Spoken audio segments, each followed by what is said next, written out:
Feminism in the West is evolving, not fading, not fracturing, but transforming. It's an idea that once sparked revolutions, won the vote, reshaped workplaces, and rewrote laws. But today, its future feels uncertain, even contested. So let's pause, zoom out, and take a look. What is feminism becoming, and why does it matter now more than ever?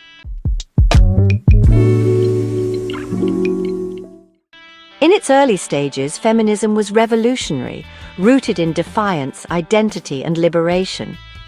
Think Simone de Beauvoir, who argued that one is not born, but rather becomes a woman. Think of women filling streets, demanding autonomy over their bodies, their choices, their futures. But today, internal struggle shadows progress. There are divides between academic feminism and pop feminism, between older activists and younger influencers, and between those seeking unity and those embracing pluralism. The movement no longer speaks with one voice, and maybe it never did. That discomfort, though, it could be a sign of growth. Nowhere is the tension more palpable than in questions of gender identity. Can feminism be both inclusive and still assert boundaries? Legal systems have weighed in, from the UK's Gender Recognition Act debates to court rulings that redefine what it means to be female under law. Sports federations, too, have become battlegrounds. Trans inclusion in female categories raises ethical and biological debates that feminism is now expected to resolve. This isn't just about fairness, it's about identity, belonging, and who gets to speak for womanhood. Some feminists embrace a radically inclusive future.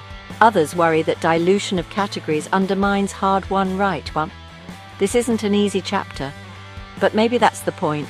Feminism was never about comfort, it was about confrontation and transformation.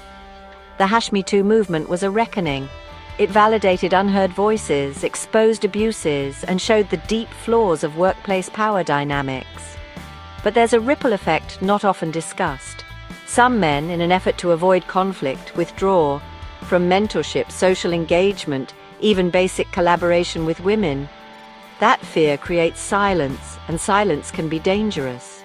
It's crucial now to teach emotional intelligence, to establish professional boundaries, and to rebuild trust. Feminism's future might depend less on litigation and more on navigating human relationships with nuance and care. Let's look to policy experiments. In Scandinavia, feminist ideals are woven into governance. Parental leave, subsidized childcare, and equitable education are standard. Yet when barriers are removed, women still tend to choose caregiving fields, healthcare, teaching, social work, more often than men. Maybe equality doesn't mean doing the same things. Maybe it means all work, including caregiving, is valued equally in pay, in prestige, and in political importance. Feminism could shift from representation-based metrics to happiness-based ones. Less quotas, more dignity. Feminism in the West must now reckon with multicultural realities. Immigration brings beautiful diversity, but also conflicting values. In some homes, Western women lead bold public lives, but live quietly under patriarchal traditions at home. Take religious dress codes, gendered family roles, and expectations around modesty. These beliefs don't dissolve on arrival, they adapt. Feminism then must decide, can it coexist with traditional structures or must it challenge them? This isn't just about tolerance, it's about solidarity without erasure. It's about building bridges, not battlegrounds. Feminism may not survive as one unified movement, and maybe that's okay. Like empires that gave way to distinct nations, feminism may diverge.